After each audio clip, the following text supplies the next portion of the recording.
What stood out to me was the young people that were talking about health care and prevention, and really the fact that they looked at how is it going to affect us economically as a nation, but also how does that affect our world, right? And then looking at it from a large scale, but then going back down to a community scale where they're talking about food deserts and all of these things that people like me are talking about and people like me are looking at and saying, you know, who else is going to stand behind this and stand for these types of issues? And then hearing young people talking about it, it really just, it was reaffirming for me, but it was encouraging that we're doing the right thing and that they are actually getting what we're trying to give them as far as knowledge and information, but yet they want to take it a step further.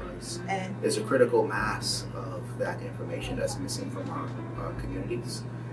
It's particularly important that as young people come into employment and new economic development roles, that they're able to manage their money and resources, and to be able to convert that into savings and then be able to deploy that into various kinds of investments.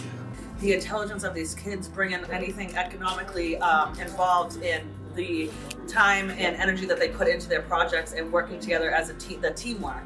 The agendas that they have, just the ideas that they have that you wouldn't even think of, just seeing how they think. One of the things that stood out to me in this year's competition was the level of diversity, particularly as a woman of color. I was particularly excited to see the number of young women of color who were participating in this year's competition. Well, I feel like every single one of them impacted me because that's like every single topic I've chosen or like the best interest for me in terms of like my major, my future, how I'm gonna impact others. So like I would say like cybersecurity and like the aspects of engineering, mainly computer science. That's how those topics really impacted me because I wouldn't be the person I am today in terms of those interests. What I like about the competition, when I went to middle school and high school, I never participated in anything like this. And I think what you find is that students are very impressive, especially at the middle school. Some of these kids are 11, 12 years old, and you're getting in front of groups of 100 people talking about a problem. Some of them were about air pollution, some were about deforestation.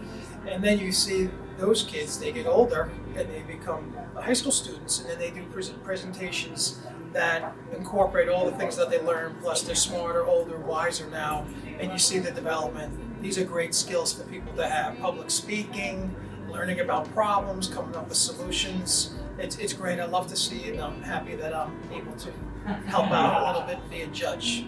Financial literacy and economic foundations are essential to creating a high quality of life. And so the earlier that we know about that and train our youth in that area, the better quality of life they're ultimately going to have.